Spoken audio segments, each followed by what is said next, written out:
Is Canada going to cap the number of international students that come into the country? Will that lead to mass refusals for study visa applications? What is going to happen? Let's find out.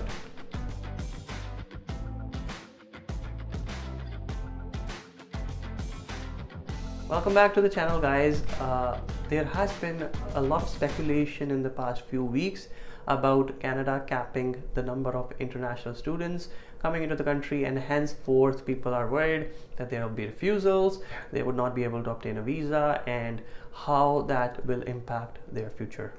All of this speculation came to surface after an interview by Canada's former immigration minister, Honorable Sean Fraser, who is now the housing minister in Canada. In that interview, Sean Fraser mentions about the possibility of government considering to cap the number of international students. Here is that interview clip. Are you willing to put a cap then on the number of international students that Canada allows? I think that's one of the options that we ought to consider, but I think we should start by trying to partner with institutions to understand what role they may play to reduce the pressure on the communities that they're operating within. But that's a conversation that is premature to arrive at a decision on, and we'll have more to say after I have the chance to engage with Minister Miller.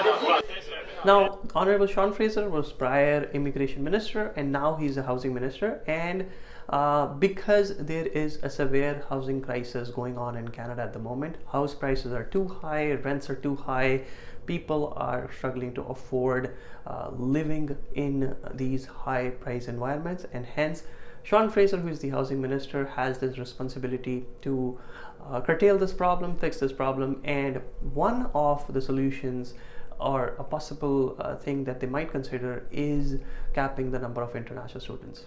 Now, let's dissect what Sean Fraser says about this, and how is that going to impact, and how far are we from this actually happening. So as per, if you listen to the interview, Mr. Fraser says that this is one of the options that they might consider, and that would involve capping the total number of international students that the country intakes. Again, this is something that they might consider. This is nothing certain, hasn't been decided, there has not been any particular decision on this, and no visa application decisions are being taken considering this specific policy that Sean Fraser is talking about, or this specific press conference that he had done.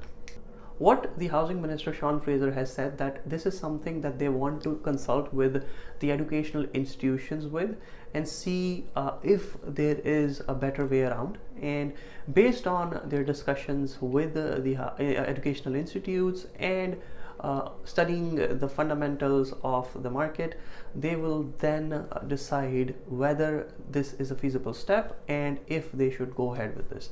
So that means at the moment there's nothing going on in this direction, or there hasn't been any decision, there hasn't been any effects on the visa applications because of this particular announcement or press conference by the minister. Now you wonder that you are a student, you are planning to come to Canada, what should you do? I don't recommend you to change your course. Do what you were doing. Focus on your studies, focus on getting good English scores, focus on getting admitted into educational institute, a designated learning institute in Canada, and apply for your visa. Don't change your plans because of these speculations. Again, these are speculations, it hasn't been decided yet. When it's decided, then you deal with it. However, at the moment, everything is good. Get in your visa applications, let them process, and come to Canada. Now further, people have this worry that if they cap later on, they might also cap number of PR applications, the number of permanent residents that the country intakes. Again, these are all things into the future. These are things that are unknown. Canada is a country that requires steady flow of immigrants. We do not have as many young people in the country, so immigrants are required to come in and fill the labor shortages, and there are enough areas in Canada that need to be developed, and hence government keeps coming up with these specific regional permanent residence programs, and one way or the other Canada needs you. So once you're here, once you start contributing to the economy, you will find ways to become permanent resident. So my recommendation is don't weigh too much into these speculations. Of course, again, there might be changes in the future. I'm not denying that, but at the moment, nothing is set in stone. Nothing has been decided. So go as you had planned. Come here, apply for your visa, do your admissions, then get to Canada and continue with your life in this country. I hope this was helpful. I hope this kind of clarified what's going on and where are we in terms of speculations. Are they true? Yes, they are true. Yes, the minister made an announcement. However, that was just a consideration. There hasn't been any decision on that yet. Nothing has been implemented so far. So I hope that helped clarify some of your confusions and doubt. That's it for today's video, guys, and I hope this was helpful. If you like this video, please hit the like button, subscribe to the channel, and please share it with your friends. If you subscribe, you will get notified about the future videos we post, and we will continue to post these informational content based on the current status of Canadian immigration.